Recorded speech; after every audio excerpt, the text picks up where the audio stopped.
झारखंड में विधानसभा चुनाव शुरू हो गई है, जिसे लेकर के आज अनेकों लोग एक एक घर नामांकन के लिए गए हैं। जिसे भंडरिया विधानसभा से आज इंडिया गठबंधन से केंद्र त्रिपाठी जी जो है आज नामांकन करके अपने जनसभा में पहुंचा और जनसभा को संबोधित कर रहे। तो आपको सबसे पहले बता दें कि इंडिया गठबंधन के सीट से तो कांग्रेस से है, इनका प्रत्याशी जो पहले बार लोकसभा चुनाव हुए थे उसमें भी ये अपना 17 लोकसभा से चुनाव लड़े थे जो कि हार गए थे।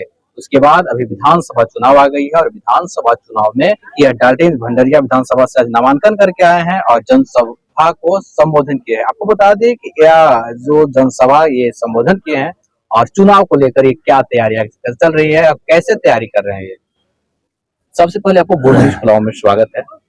धन्यवाद मेरे भाई। अभी तो आज हमने नामांकन दाखिल किया है। अब इसके बाद आज के बाद 18 दिन का समय शेष है। उसमें दीपावली है, छठ है, गोवर्धन है, भैया दूज है, सारे पर्व हमारे धर्म के, सनातन धर्म के इसी समय है। इन पर्वों में भी भाग लेना है, जो प्रतिवर्ष हम जिस तरह से भाग लेते हैं लेना है। उसके साथ ही हमारा कंस्टिट्यूएंसी 150 किलोमीटर में फैला हुआ है, पूरब से पश्चिम, मुरमा से लेकर वहां तक। उसमें हम लोग प्रयास करेंगे कि अधिक से अधिक गांवों तक हम लोग मिल भी लें, लोगों से पहुंच भी जाए। लोगों का क्या इस बार कहना है? क्या डाल्टेनगंज के भंडरिया विधानसभा में बदलाव की उम्मीद है या फिर वही जो कैंडिडेट 10 साल से चली आ रही है? 10 सालों में लोगों ने इतनी यातनाएं झेली हैं, इतनी परेशानी झेली है कि अब कोई पब्लिक यहाँ वोट देने वाला नहीं।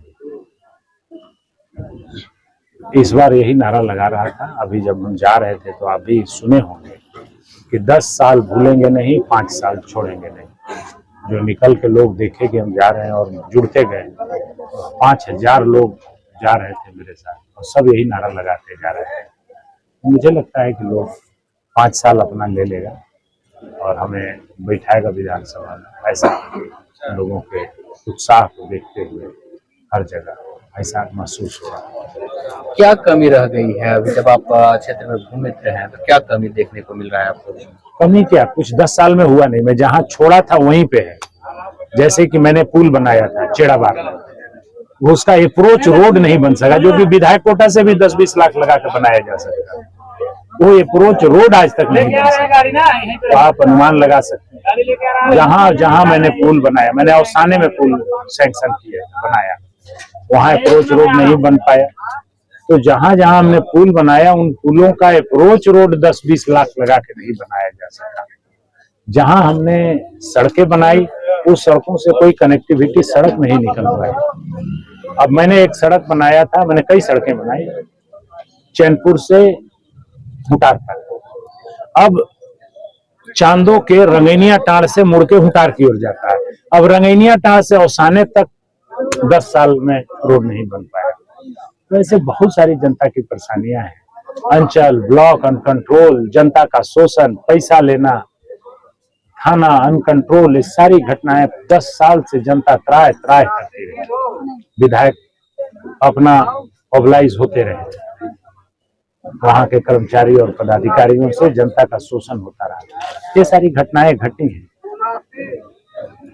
एक जनेसर चौधरी था, उसकी हत्या कर दी गई, रगड़ रगड़ के मरवाया इन लोगों ने, क्योंकि इनके बालू के चोरी में वो पैसा मांग रहा था। उसमें उनका कार्यकर्ता था, कह रहा था कि मुझे भी जीवन यापन के लिए कुछ दो, नहीं दिया तो उसका मर्डर करा दिया ताकि और लोग, दूसरे लोग न बोल पाए। ये सारी घटनाएं घटी हैं, जनता के जेहन में। जनता इस बार छोड़ने नहीं जा रही है। क्या अगर आप विधानसभा आपको जनता यहाँ भेजती है तो क्या मुद्दा है जो आप विधानसभा में? देखिए, ऐसे तो सैकड़ों कार्य, हजारों कार्य हम करेंगे, लेकिन 5 कार्य जिसके लिए प्रतिज्ञबद्ध है वो सबसे प्राथमिकताओं की सूची। कोयल को बांधना, नवयुवकों को नौकरी देना, रोजगार देना, महिला स्वयं सहायता समूह को 1-1 लाख रुपया देना और उनका बिजनेस खड़ा कराना, पलामू को रेफर टू रांची हॉस्पिटल को नो रेफर हॉस्पिटल बनाना। यहाँ जो भी हॉस्पिटल है सब रेफर टू रांची है कि रांची रेफर, उसको नो रेफर बनाना कि रेफर रांची में हो, यही इलाज है। सुपर स्पेशलिटी हॉस्पिटल में नदी नालों को बांध के सिंचाई की व्यवस्था करना, खास महल को मालिकाना हक देना, इस तरह के कई मुद्दे जिसको करना है। बालू की समस्या का समाधान करना है। इन कार्यों को सबसे प्राथमिकता के आधार पर करें। बालू की समस्या को बात करें तो मान लीजिए कि इसका अभी दोषी कौन है, झारखंड सरकार या?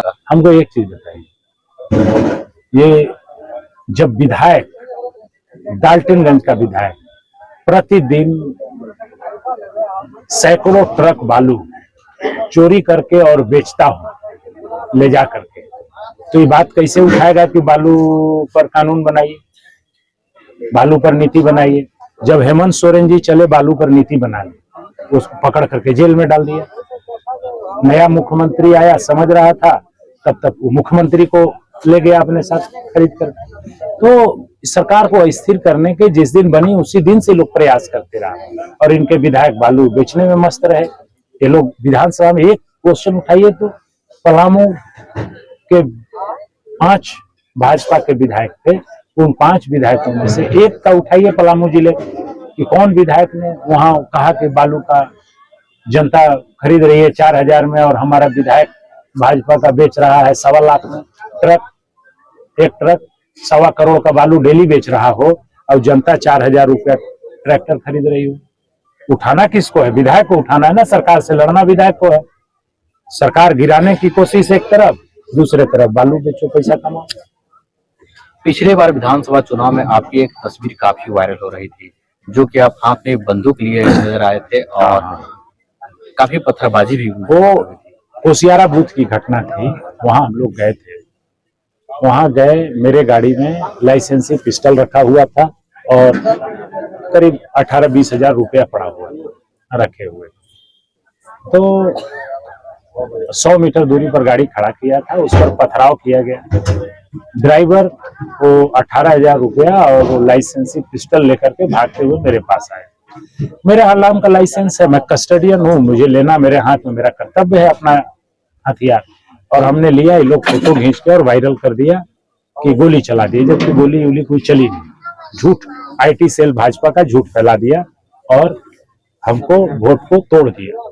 उससे लोगों के मानसिकता पर प्रभाव पड़ा, गए त्रिपाठी जी गोली चला दी, जबकि मैं अपना लाइसेंसी पिस्टल को अपने हाथ में लिया। कोर्ट में बातें गई, सच्चाई सामने आया, कोर्ट ने बाइज्जत बरी कर दिया। लेकिन उसको दिखा करके IT सेल ने जो वोट तोड़ दिया, 5 साल यहाँ के जनता का अधिकार छीन लिया, वो तो अन्याय हो गया जनता के साथ। तो न्यायपालिका ने न्याय कर दिया, अब जनता को न्याय करने का ये समय आ गया है। इस बार जनता का क्या मोमेंट है, क्या लगता है इस बार? जनता एकदम इस बार उद्वेलित है और ये सीट पे जिता के इंडिया गठबंधन को और हमको भेज रही है विधानसभा में, ताकि मैं इनका बचा हुआ काम कर सकूं और 10 साल का जो हिस्सा नहीं आया है वहां से मांग करके, लड़ करके इनके अधिकार, इनके हिस्से का पैसा ला करके दे सकूं, ताकि इनका विकास हो के इनके बाल बच्चों को रोजगार मिल सके, इनके अधिकार वापस आए। तो अभी आप मेरे साथ थे केन त्रिपाठी, जो कि लालटेन भंडरिया विधानसभा से अभी नामांकन करके आए हैं और जनसभा को संबोधित किए। और अगर इनको जनता अगर विधानसभा भेजती है तो ये अनेकों काम छूटे हुआ है, जो छूट गया है उसे पूरा करेंगे। अब देख रहे थे गुड न्यूज पलामू और मैं हूं रविंद्र ठाकुर। जब लोग कहते थे सोने के आभूषण में कभी पारदर्शिता नहीं हो सकती, लेकिन आज 100% वापसी का भरोसा सोना महल से ले रहे हैं। हमने करके दिखाया। लोगों को विश्वास नहीं था कि सोने चांदी के आभूषण कभी EMI पर ले सकते हैं, लेकिन आज हमारे सभी ब्रांच में लोग अपने मनपसंद जेवर EMI पर ले रहे हैं। हमने करके दिखाया। असंभव वाली चीज, सोने के आभूषण की बुकिंग के बाद अगर भाव कम हो जाते हैं तो ज्वेलर्स कम हुआ भाव देने से घबराते थे, लेकिन आज सोना महल से लोग अपने गहने की बुकिंग के बाद भाव कम होने पर कम हुआ रेट ही ले रहे हैं। हमने करके दिखाया। जब लोग डायमंड ज्वेलरी ज्यादा दाम सोचकर नहीं ले पाते थे, आज हमारे शोरूम में 6,000 रुपए से शुरू डायमंड प्रोडक्ट ले रहे हैं। हर घर में हमारे डायमंड ज्वेलरी को काफी पसंद किया जा रहा है। मिडिल क्लास ग्राहक भी हमारे डायमंड ज्वेलरी से अपने शौकों को पूरा कर रहे हैं। हमने करके दिखाया। यूं ही नहीं सोना महल ग्राहकों की पहली पसंद, हमने करके दिखाया। सोना महल, विश्वास परंपरा का।